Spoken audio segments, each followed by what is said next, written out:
This is the Unbreakable Golfers podcast, where we're shining a light on your pain and weakness and how it is affecting your positions, your power, and your performance on the golf course. Are you overwhelmed or undercommitted?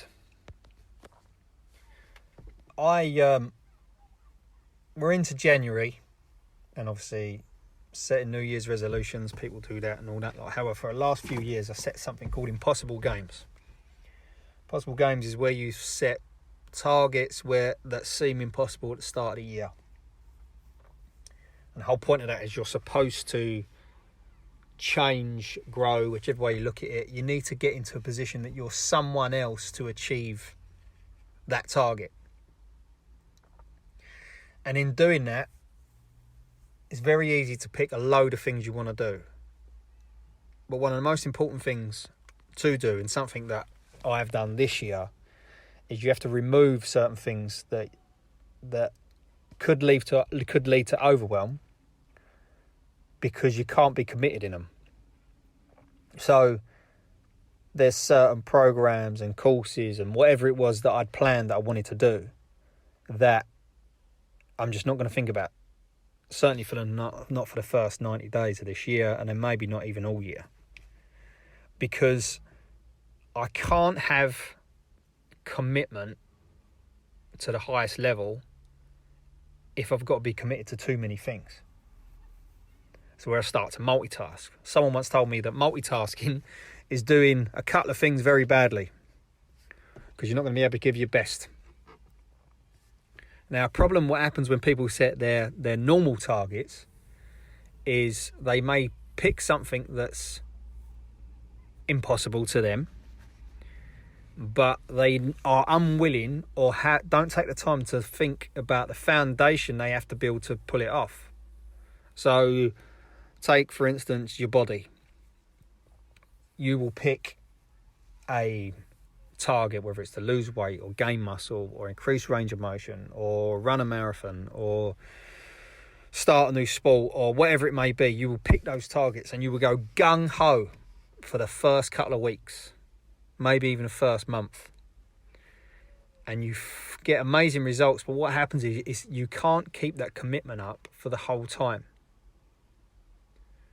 So rather than seeing it as though you're building the foundation, you're putting your body in a situation that you're physically building a foundation that allows you to get to a position that you can win those games, win those targets, get those results. You then go gung-ho, you think to yourself, I can never sustain this. And then you pull back, then your results slow down. And then, because obviously your body's trying to adapt, and then you end up giving up. And then you think, and then you wait till next year.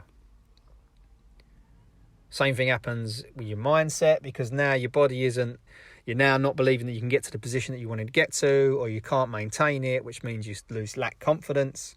And again, if it's golf related, well, I can't play golf and work out, I can't look after my body, I can't gain muscle and work out, all of these things, and they all interlink and they bring you down. Which means now you start looking at your body as a problem. You need a new body, you need more time, you need this, that and the other. Whereas really it was just your commitment to building the foundation. Your mindset is like, I ain't good enough, I ain't got the time, I'll never be able to do this. And then that means when you're around your family, you're a bit more of a miserable prick.